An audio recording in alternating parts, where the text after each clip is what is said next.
Hey guys, it's Brad. As usual right now, waiting for the bus. I'm heading over right now to take my driving test, the written part.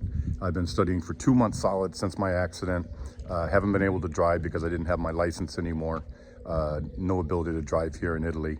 And I'm gonna go take the test and see what happens. I've taken over 10,000 prep questions on an app that I'll talk about in this video. And I can't be any more prepared. I'm taking it in Italian and I get about 0, 1, or 2 errors each test. You need 3 or less to pass the test. So we'll see what happens. And I just thought you guys might like to come along. Hey everybody, it's Brad. Well, the test is over, and this is the best driving instructor in all of Italy.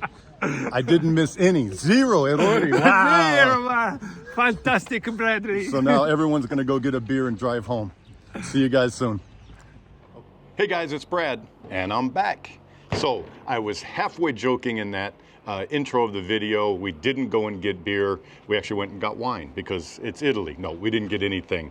I am happy to say that I passed the most difficult part of my Italian driver's license test, and I am on to the next part, which is behind the wheel. It's as if I feel like I'm 16 again. Basically because Italy treats you like you're a 16-year-old if you're an expat. If you're someone who's coming to live here from another country that's not part of the EU, where you don't have rights to use your home driver's license. So if you're from maybe Australia or some parts, I think all of Canada actually, the United States, and I don't know who else has reciprocal and not, but if you're from the United States for sure, you have only 1 year from when you get your residency here, and we'll talk about what that exactly means in a minute, to pass the Italian driver's license test, but it's much more complicated than that. I need to take a quick step back because I need to tell you what exactly happened to Olivia and I. My wife Olivia, if you don't know my channel, we moved here almost 3 years ago. It'll be 3 years ago in another month or so. And we live here full-time in Italy. We love it. The people are great. The government and stuff, not so much. It's really not. It's a real pain trying to deal with the bureaucracy here. If you don't believe me, ask any of the 60 million Italians that live here. Everyone will tell you the same thing. It's a real pain dealing with bureaucracy. We had a pretty bad car accident about 60 days ago. And I'm not going to get into a lot of details. I'm not stupid. I'm not going to put that out in a video. But I can say that we had a bad accident. Everyone was eventually okay, but everyone left the scene in an ambulance. And when the police arrived on scene, they of course do like they do everywhere. We need your driver's license. Yes, here's my American driver's license. We need your car insurance. Yes, here's my gold-plated car insurance policy. Car registration, here you go. And then they gave me back the car registration and the insurance policy, but not the license. So we have this accident, and we still, after 60 plus days, don't even have an accident report because, again, it's Italy. And I don't know how long they take anywhere else because I've never had an accident in 45 years of driving. But I haven't got my license back. And after talking with my insurance company, they said, you have to go and get your Italian driver's license. So for the last 60 days, I've been studying, thank you, feverishly for my Italian driver's license test. And the first part is the written part. And yes, it is very difficult. We'll get to that as well. After I get my full driver's license, my insurance company is happy to reinsure me again. So we're working towards that. The law in Italy is this. When you move here, you come into the country, you're on a visa. You get a visa before you get here, ERV or a digital nomad, or you're working for a company. And you get that visa, you come in, and then you apply for your permesso di soggiorno, which is your residency card, like a green card if you were in the US. Once you have that, you go to your comune and you get your comune card. And you're registered, you get a card. I got mine. I still haven't had that for more than 6 months. Why? Because nothing here is black and white. When you apply for your permesso di soggiorno, I can't tell you how many people have said, I got the card and it was already expired. So I immediately had to reapply. I had that happen to me. I had a couple months on mine, I think 3 months on it, and then it was going to expire. So I immediately reapplied. But the new card took 14 months. So for 11 months, I was living with an expired card. Is this a problem? Don't worry about it. Nothing in Italy is a problem until it's a problem for you. That is my takeaway from this situation. So I was deemed to have been driving over the limit on my U.S. driver's license. You have 1 year, and they chose a different date. This is the regulation. The regulation is from when you get registered in your comune and get your comune card, your identity card. That's not exactly what happened. So you never really know. So my suggestion to you is this: make sure you get your Italian driver's license. If you're moving here full time, get it done absolutely as soon as possible. You should be studying already. I've been telling you for years already that you should be studying Italian all the time. My Italian obviously is not too bad because I passed the Italian driver's license test, and it ain't no joke. They use a lot of big technical words. But I was able to pass that test. I wish I had started studying sooner. Please let this be one of your big takeaways from my video. It's not that hard. The test isn't that hard. If you took the test in your native language, let's just assume that it's English since you're watching my video. If you took it in your native English language, if you had studied for 7 days, I hope you pass. Because if you can't pass it after 7 days of studying in your own language, I don't want you driving with me or around me. It'd be horrible. It's not that hard. Red light means what? Blue arrow means what? There's some stuff that's technical, but not everything. So you have to be able to, you need to think ahead of time before you even move here if you want to have a driver's license, because it's going to take you time to get it done. And where you live might be highly dependent on whether or not you have a driver's license. Once you go for your, it's called a neo-patente, the new driver's license, not to be confused with just getting a patente, a license. This is what I'm doing.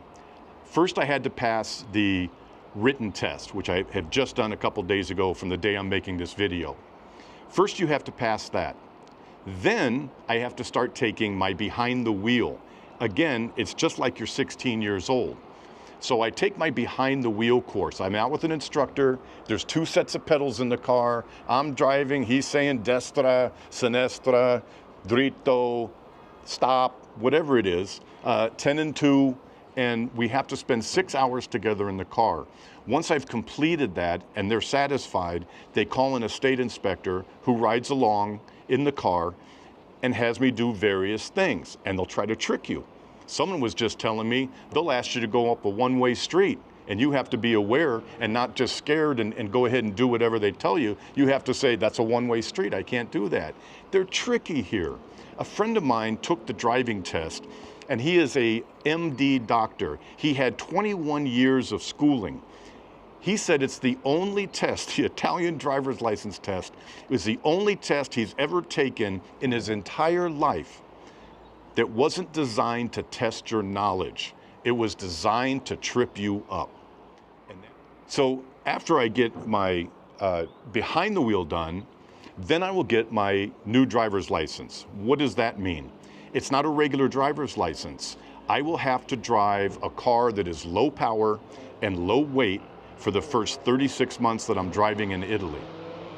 The car can't be more than the equivalent of about 125 horsepower. The actual number they use here is kW for kilowatt. That's the power that they use. There's also a power to weight ratio. It's a very small amount of cars that will fit this. You can't go out and get a Silverado pickup truck or a Suburban or a big Mercedes or whatever. Even the car that I used to have would not have qualified, way too powerful. So you have to get a small car. You will be limited in how fast you can drive. You can only drive on the autostrada, which is normally 130 kilometers per hour. You can only drive 100 kilometers per hour. And if all of that wasn't enough, the other restriction is that you get double points for any infraction. Any administrative infraction that you get, running a stop sign, speeding, will be doubled. You only have 20 points to work with. So you might get hit by 5 speed cameras in the first year, they're gonna pull your license again. Or you might run 2 stop signs, they might pull your license again. Very difficult.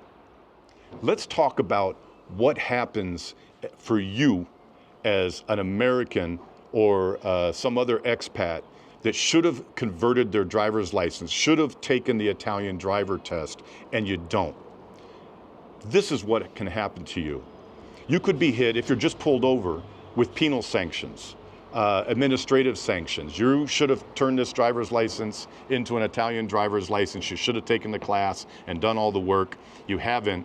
Here's a $100 fine or an 800 euro fine. I meant to say euros. Or if you have a couple violations, they may confiscate your car and not give it back. And I'm not kidding. But that's not the real problem. The real problem is, what if you have a car accident? Your insurance company may decide that you were driving illegally. If you are in Italy and you have gone over the grace period for when you should have gone and gotten your new license, you are considered to be driving without a license. Your insurance company may not pay third-party damages, and they may not pay for your car, even if they do pay for the third-party damages. And then I might have to go out and buy a whole new car from scratch without getting any insurance adjustment on it, without getting any money for my old car. These are the penalties that you're facing. But even that's not the worst of it. The worst of it is, if you injure somebody, or God forbid, if you kill somebody in a car crash, and I'm here to tell you, we had 2 car accidents in the last 6 months. One of them, we got pushed into a center divide, so we're not taking any responsibility for that. The other one, we had a pretty bad car accident. If someone had gotten killed, the limit for liability in Italy for a death in a car accident is 3 million euros. If your insurance company doesn't pay because you're playing games with your license, and if you think your international driver's permit that you get at AAA for $20 is going to afford you some sort of protection, you're insane. It's not going to, and they may not pay, and you are going to have a very big problem on your hands. More than likely, I think for most people, that would suck up all of your retirement savings in one fell swoop. So it's super important, if you're going to drive, that you go ahead and get your driver's license. This brings me to the point where I like to mention, you don't have to live in Italy full-time. You can live part-time here and take a 1-hour flight and live part-time in Montenegro. You could live in Montenegro and get your residency there and come back to Italy for 90 days at a time. Or you could not get residency in either one, not have to file income taxes in either place, and just bounce back and forth. My God, it's only an hour flight, even with going to the airport and the whole thing, in 5 hours you can be there. And I'm here to tell you, Montenegro is very nice. I'm still thinking about changing my residency to Montenegro, but that's a story for another day. You have lots of options. Your only option is not to live in Italy full-time. Now, some of you are thinking you don't want to have a car, and I fully understand that. I couldn't do it. Period. I could not do it. I have no interest in living in Rome or Milan. I don't want to live in a city that big where I wouldn't even want a car. I like living up here in my medieval Renaissance village, but you can't live here without a car. I don't think, because in the health system, you might get assigned a doctor that's an hour away by car. You can't just go get on a bus and go an hour away. It's not that easy. Buses here run, and we have a lot of buses here in Montepulciano. They run, but they don't run every hour. They don't run all day long. They usually stop running about 6, for sure by 8 p.m. every day. They run partial schedules on Saturdays. They don't run at all on Sundays. They don't run on holidays. So if you had a doctor's appointment that was 40 minutes by car, it might be 2 hours by bus. Fine. But when your doctor's appointment's done, there might not be a bus to come back for 3 hours. Or there may be no more buses that day because the appointment ran long. Then you got to take a cab. My point is this: unless you're living in a big city, more than likely you're going to want to have a car. If you want to have a car and you're here full time, if this is your residency, if this is your tax basis, if this is where you have your tax residency, you have to go and get this license done. We'd like to invite you to come and stay with us in Montepulciano in one of our great 17th century apartments. Each apartment has been remodeled to exacting standards and includes everything you need for a wonderful vacation. Click the QR code or go to TuscanPalace.com and we'll see you in Montepulciano soon. So now let's talk about what the test is really like. I know a lot of you out there are scared. I was. I didn't want to mess with it for a year or more. I just didn't want to deal with it. I knew I couldn't pass it. My Italian's not good enough. E parlo italiano. No parlo fluentemente, ma più o meno. So I didn't want to mess with it, but then we were forced to. And this is what it's really like. This is what the test is really like. The test questions, all 7,105 of them that are in the data bank, are all pretty easy. I would say 80% plus are common sense questions that you'll probably get right off the bat. The test is composed of 30 questions that are true and false. So you're going to get 15 right if you're just average lucky. But you can only miss 3. You basically have to get an A on this test. The test is written, of course, it's only in Italian, but you can also take it in French and German because there's some areas of Italy that are on the border with France and Germany, and the people there speak those languages. But mainly you're probably going to want to try it in Italian.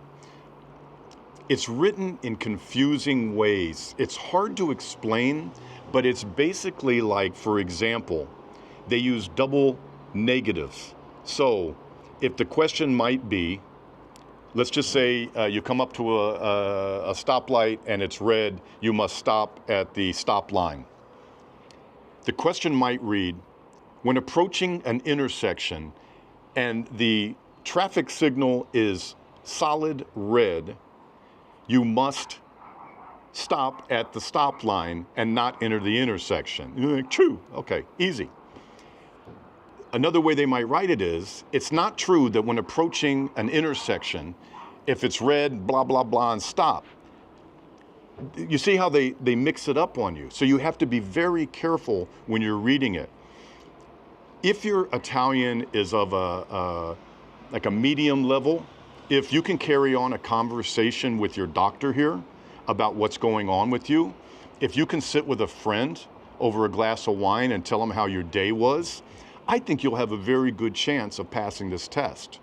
If your vocabulary consists of 50 or 60 things like grazie and salve and no sento bene or little things like that, and that's all you can say, I don't see how you're going to pass this test. You need to be working on it right now. The Italian used in the test is very technical. There's a lot of words that you don't get in everyday language. And there's also a lot of words that you're just going to have to memorize for things like shock absorbers and trailer hitches and anything that you can think of that have to do with cars, braking systems, hydraulics, all sorts of stuff. I know these words now. At least I know them when I see them. And those words are things that you're actually just going to have to sit and study because you will not pass those questions. There's a lot of silly questions on the test. For example, true or false? If you take cocaine and methamphetamine before driving, it'll make you a more alert driver. That's actually false, although some of you might argue that might be true. Silly questions like that. Or if you've been drinking too much, this is classic Italian driver's license question. If you've have drank too much, the best way to get ready to drive in a hurry is to have a black coffee with just sugar. False. So those are the kind of questions that they can come up with. The other questions that you're not going to get just naturally are the questions that they have on speed limits, and license types. Let me just give you a quick example. For license types, just for motorcycles, and I'm just doing this off the top of my head, there's the AM, which is for 14-year-olds driving something like a moped with an engine size less than 50 cc. There's the A1, which is for 16-year-olds for driving motorcycles that have a power less than 11 kilowatts. There's the A2 for 18-year-olds. Then you can drive up to 35 kilowatt size engines. And then if you're 24, you can apply to go straight to the full A, or sometimes they call it the A3, motorcycle license, which allows you to drive any size motorcycle.